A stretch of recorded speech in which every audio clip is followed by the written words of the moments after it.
Afternoon, everyone. Breaking news, Elon Musk and I agree with each other.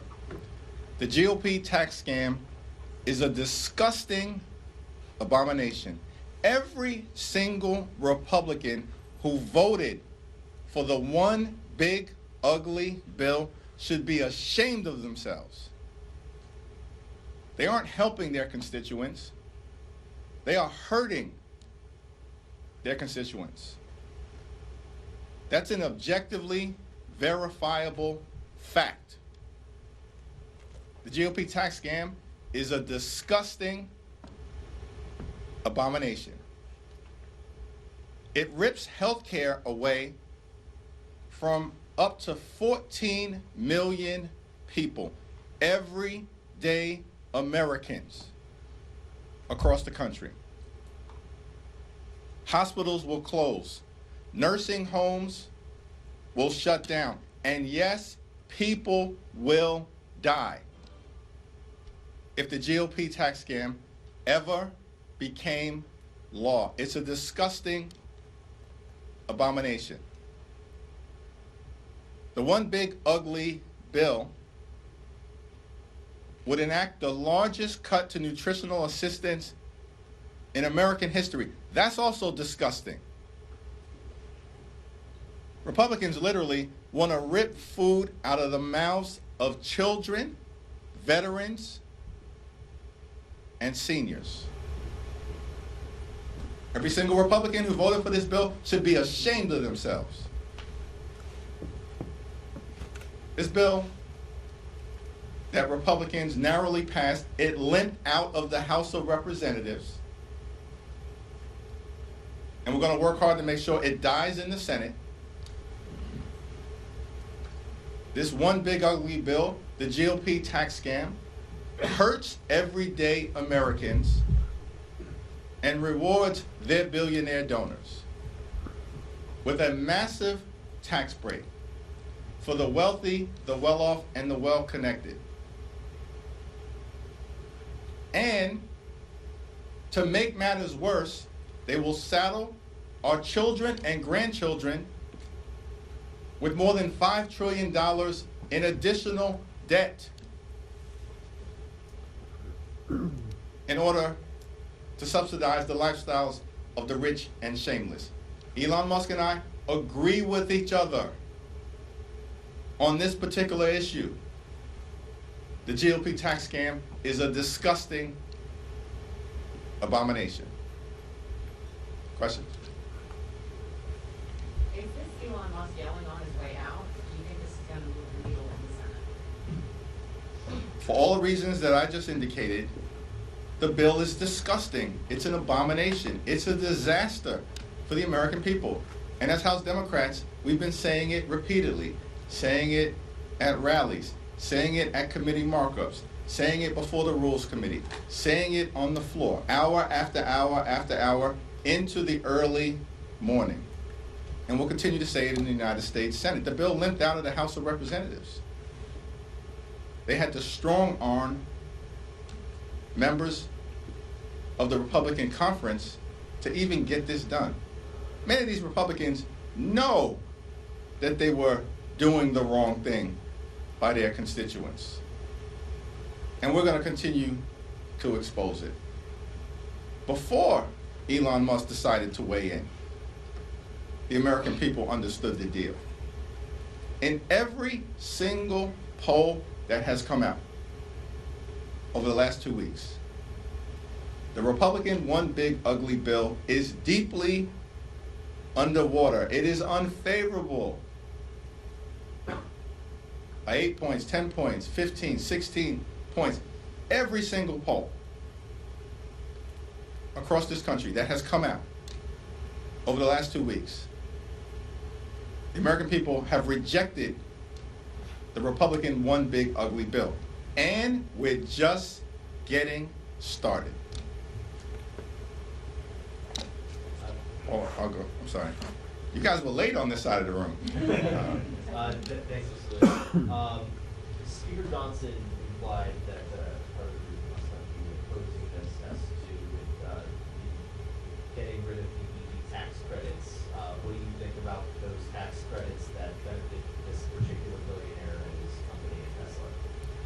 The clean energy credits that were part of the Inflation Reduction Act actually have had a significant benefit in terms of economic activity all across the country, particularly in red states and congressional districts represented by Republicans. Standing up a clean energy economy lowers energy costs, helps to protect the environment, and combats the climate crisis with the fierce urgency of now that is necessary, while at the same period of time creating jobs and generating economic activity. Republicans decided that they want to detonate these clean energy credits. I haven't spoke to Elon Musk.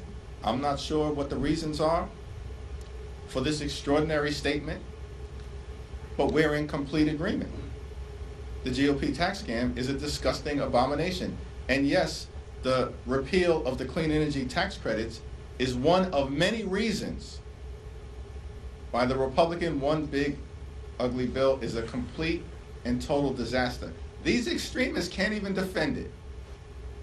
So you have the senator from Iowa say, in response to a question that was heartfelt about people dying prematurely because they're going to lose health care coverage under the GOP tax scam, that everyone's going to die. Yes, Joni, we know, the American people know, that at some point in their lives, they are going to pass away. The cause of death should not be Republican cruelty. The cause of death should not be this disgusting abomination of a bill. The cause of death should not be the reckless Republican effort to rip away health care from millions of people and rip food out of the mouths of starving children or veterans in the United States of America. Has your caucus come any closer to making a decision on how to respond to the red line being crossed of Congresswoman McIver to charge or the potential threats against other members? There are ongoing conversations. First and foremost, what's important is that we stand strongly and firmly behind LaMonica McIver. And that's priority number one, to make sure that she has the first-rate legal representation that she needs to battle these charges. She does. We're going to make sure that she has the resources that she needs to aggressively push back on all fronts against this extreme, reckless, corrupt, legal assault on a duly elected member of Congress who was doing her job. We have to stand with her until these charges are either dismissed or defeated in court, and we will.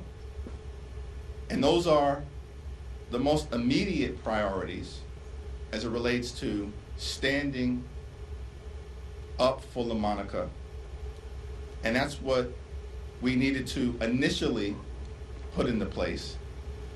And then, of course, there's a more collective response. And you can expect some activity and action on that front to be led in part by Jamie Raskin. Thank you, Mr. Leader. During the discussion on CNN on Sunday, every single was discussing voting blocks that Democrats lost in 2024. She said we kind of ran our agenda for what we're going to do to lead our project 2028. Do you agree with Engel's assertion? And on the related notice, about a month after your major speech characterized Trump's 100 days, you mentioned that Democrats will be rolling out a blueprint, a blueprint for a better America. Can you give the American people an update on how that process is going, and can they expect something substantive on that front as they start to look towards Democrats' vision heading into 2026? There are ongoing conversations within the caucus to lay out different elements about our blueprint for a better America, anchored in a vision that is designed to build an affordable economy that lowers the high cost of living and makes life better for everyday Americans. That's the foundation. That's our North Star. Republicans are making life worse for you Our objective is to make life better for everyday Americans, starting with an economy that actually works for hardworking American taxpayers, and that actually lowers the high cost of living and makes life affordable in America. Not a single person ever should be put in a position here in America where they're struggling to live paycheck to paycheck. We need an America that rewards hard work and playing by the rules. So over the next few months, you'll see House Democrats collectively, after input from every element of the caucus, the progressives, the New Dems, the Blue Dogs, the entirety of the ideological spectrum that is the gorgeous mosaic of the House Democratic Caucus, is going to be a part of this process, so that at the end of it, we're able to articulate a values-based vision for the type of America that House Democrats are fighting to bring to life. On Debbie Dingell saying that Democrats are the project solution, your response to that? Well, Republicans are aggressively trying to destroy America as we know it and end the American way of life. That's what this Donald Trump effort has been all about, which, by the way, the American people are rejecting. Despite all of the talk of this so-called big mandate, this guy is the most unpopular president after 100 days in office in modern American history. So much for your mandate. And then your signature bill, this disgusting abomination, is also unpopular, before Elon Musk spoke up. And so, Project 2025 is a disaster for the American people. It's a reason why the American people are running away from Republicans. But of course, that's one side of the equation. The other side of the equation is, how do we rebuild the America that Donald Trump is trying to break in record time? And that's an effort that we as House Democrats look forward to being a part of as we move forward. We'll go to the back row. The crypto industry spent heavily in 2024 in a lot of key races across the country, and they're expected to do similarly in 2026. You've seen, some internal divisions among Democrats in the Senate and the House around this crypto. Are you concerned at all at the spending and its potential influence on legislation? Well, crypto spent both for Democrats and Republicans. Certainly that was the case in the House of Representatives, because there are allies of the crypto industry on both sides of the aisle in the House, and that was reflected in the crypto industry's engagement. I think the best thing that can happen in terms of moving forward is that we arrive at a bipartisan solution in terms of the legislation that is pending in the Congress, because that's the only way for it to be sustainable. When you make an issue partisan, and at this point crypto is not partisan, Donald Trump is a separate problem that has to be addressed. The real-time corruption in terms of the Friends and Family program to monetize Trump's office and enrich parts of the family, in part by using crypto, that is a problem that has to be addressed decisively. And we're committed to doing that as Democrats.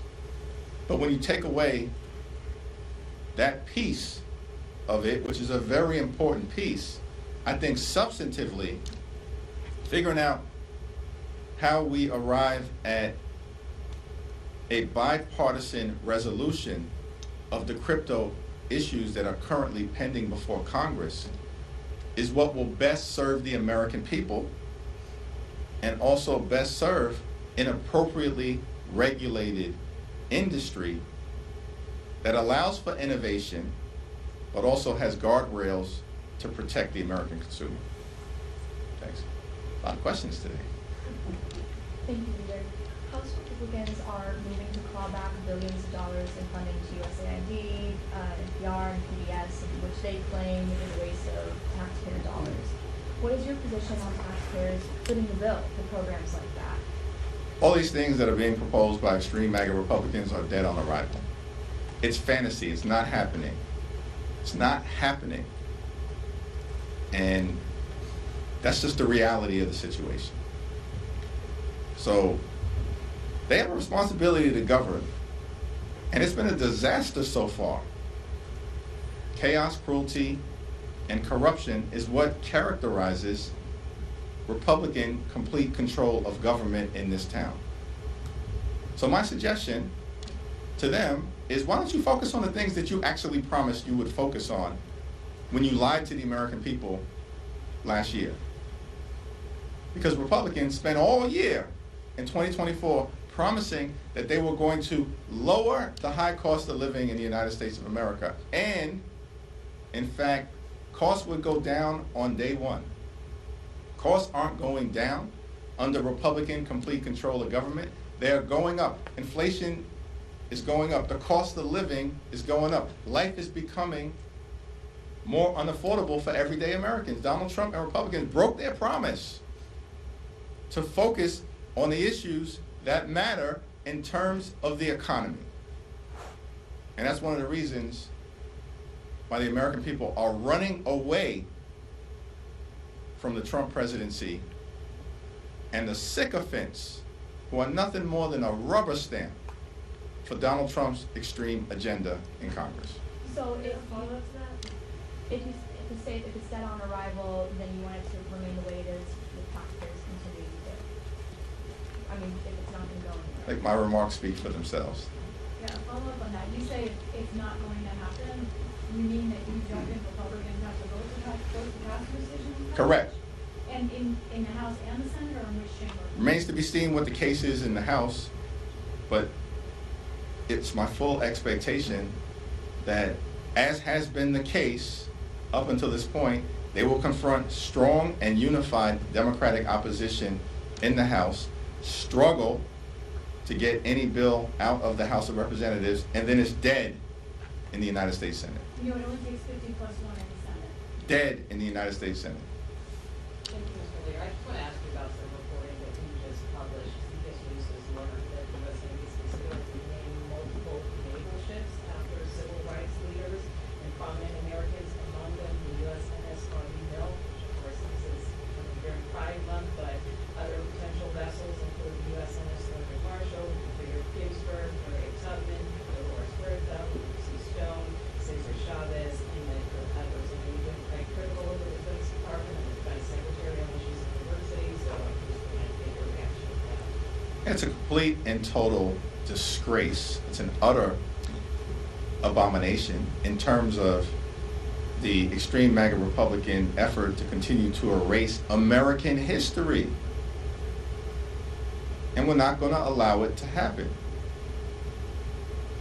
And you wonder, why do these far-right extremists, who are utterly unqualified for the jobs that they currently hold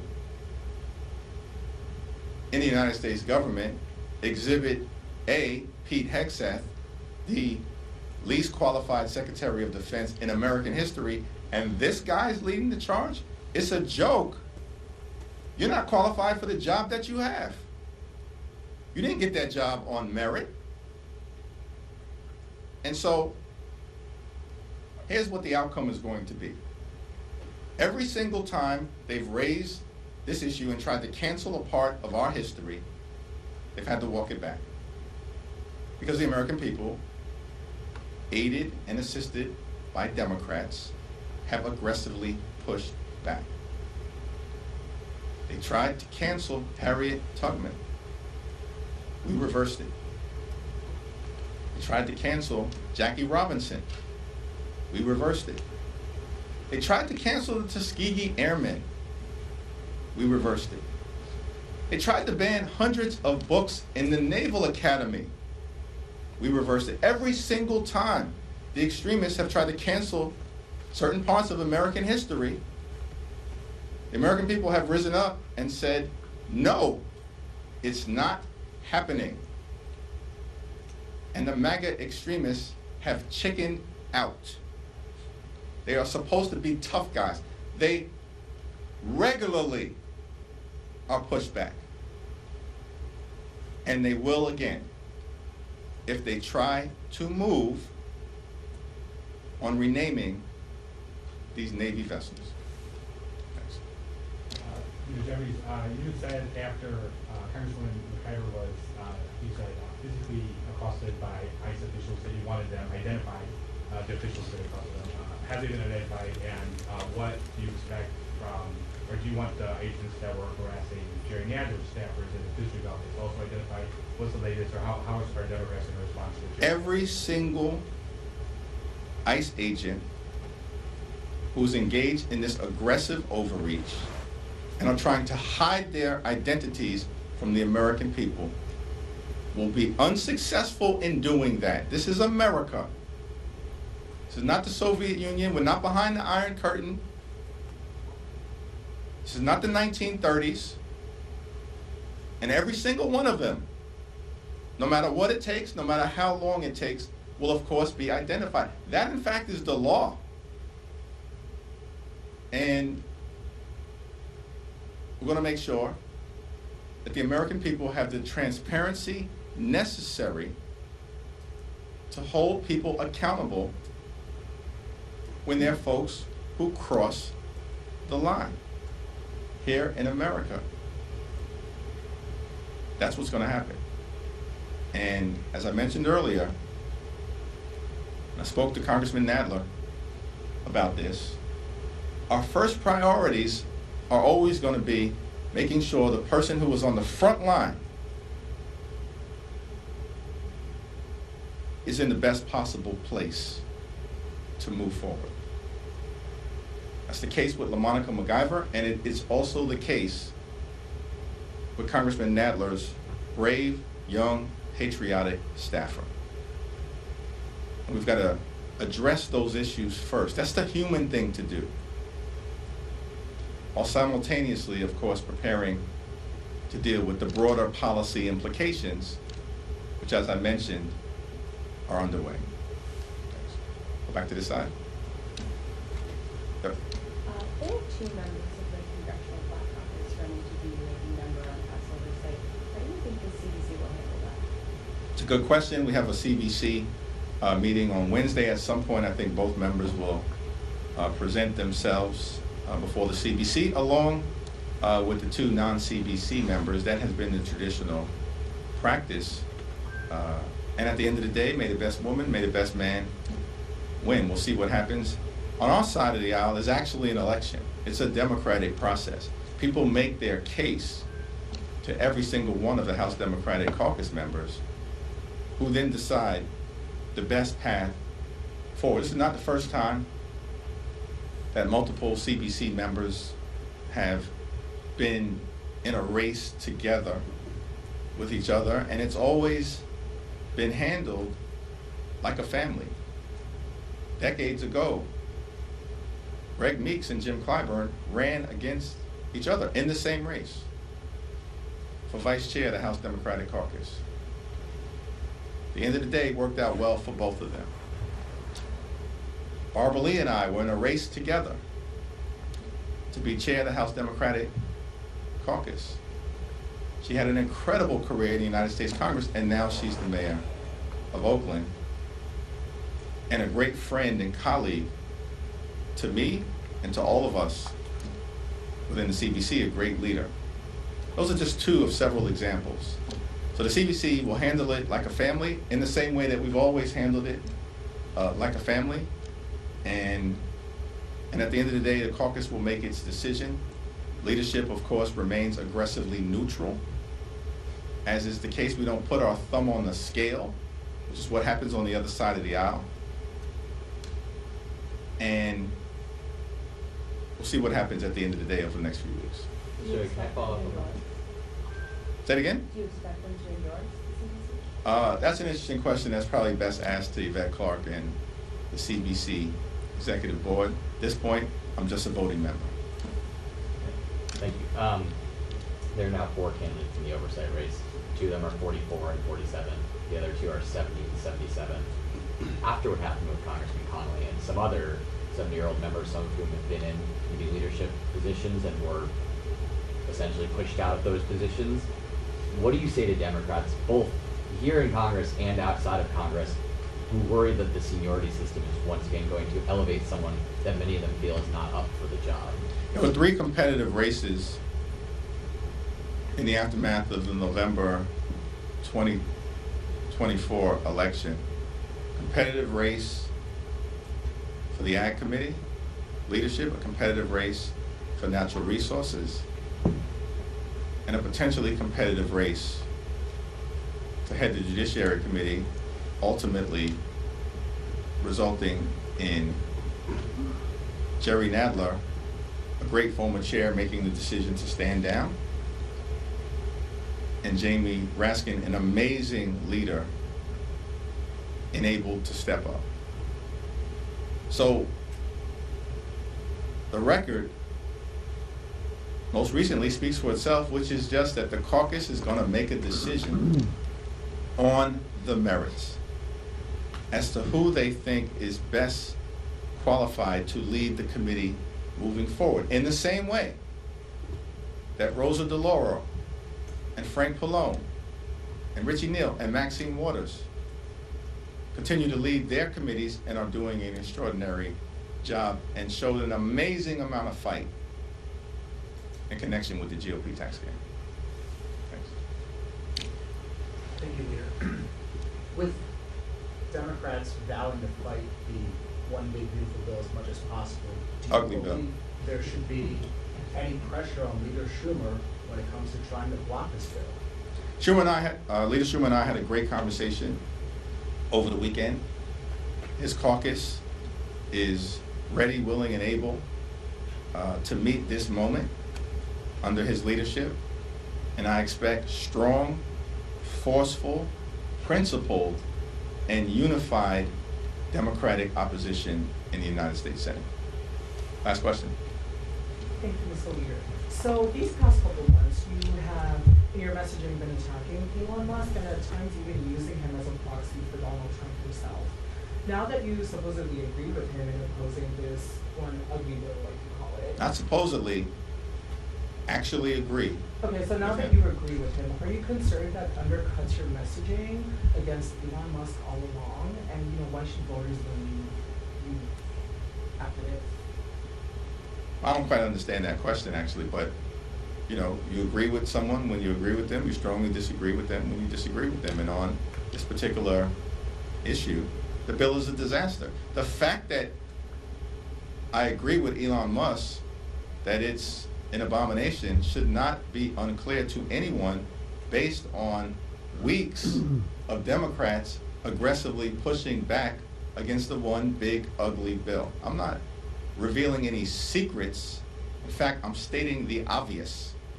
The bill is an abomination. It's a disaster. Republicans should be ashamed of themselves. I don't know why Elon Musk made the decision to make this statement, but he's not wrong. He's not wrong. This bill will be a disaster for the American people, and it should be stopped in the United States Senate. Thank you.